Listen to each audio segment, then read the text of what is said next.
We are back with Bob Goff, lawyer, author, and founder of a groundbreaking witch doctor school. We're going to get to that school in a moment, but Bob, I want to start with Kabi. He is the first witch doctor in the history of Uganda ever convicted for child sacrifice.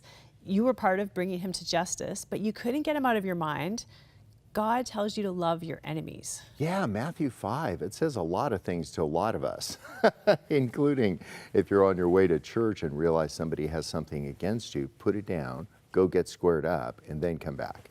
And so I was thinking about how do we just love our enemies? I'm like, Kabi. So I called the warden at the prison. I said, can I visit Kabi? And he says, like, nobody gets in here. I said, I'm actually the consul general for the Republic of Uganda. And he said, like, you're in. So we cool. came in, Kabi came in and he took a knee and he started talking about how bad he felt about what he'd done to Charlie. And then he started talking about his life and where witchcraft had entered it.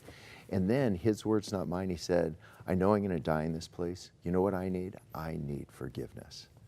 And I felt like I was talking to a criminal hanging on a cross next to Jesus. You know, the one that Jesus turned to and said, you get paradise.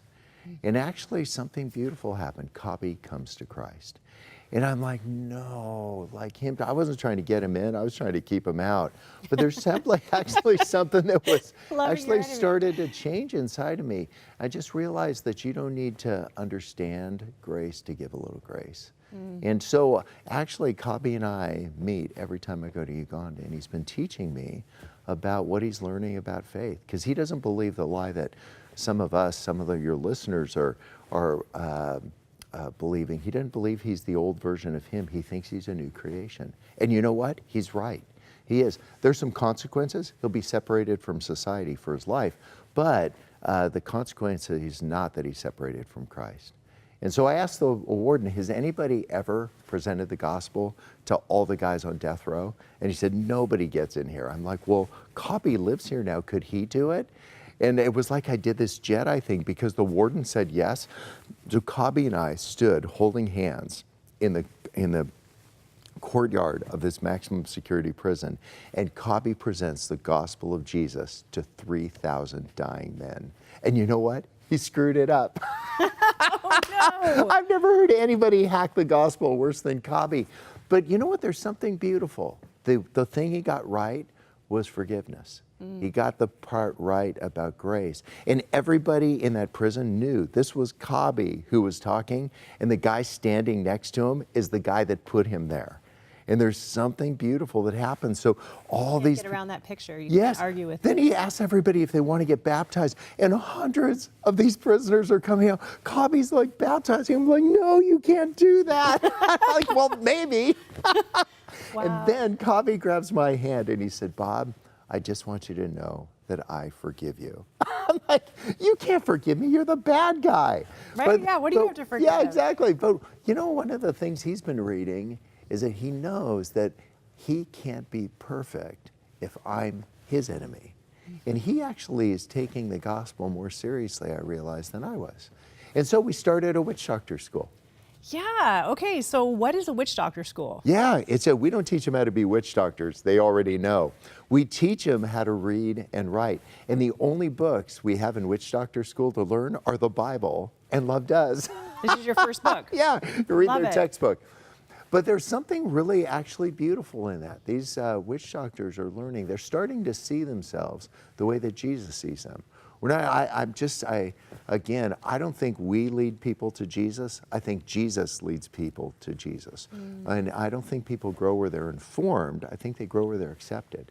And so there's a place where they're actually accepted. And the crazy part is, there's a ropes course up in the northern part of Uganda, probably 100 feet high, and I take all the witch doctors from witch doctor school up to the top. And when we get to the top, I unclip them. I give them a little push. They're like, stop pushing me. I'm like, stop scaring people.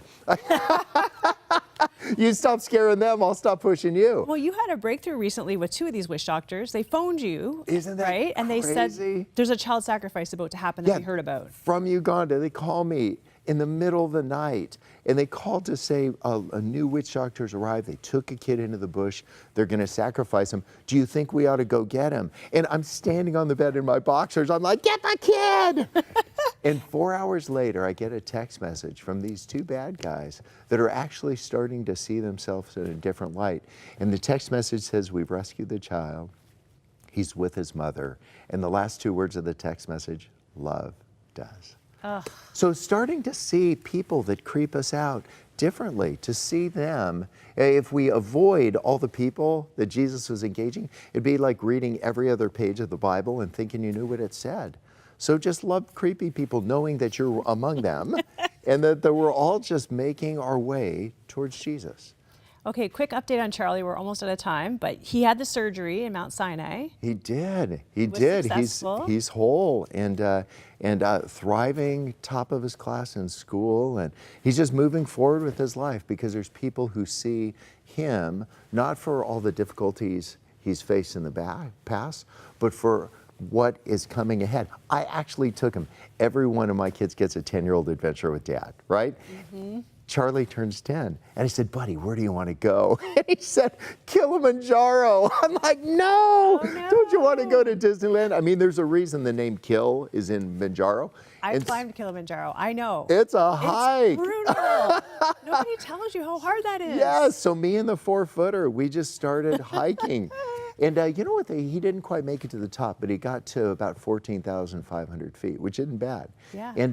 And we had this ceremony. I brought all these medals with me and started putting them on his chest. I said, "You're brave, you're courageous, you're a mountain climber." I didn't tell him how far he had to go. I said, "Look how far you've come." And I think that would be a great way for us to think about our faith with the people that have been creeping us out. Tell them how far they've come.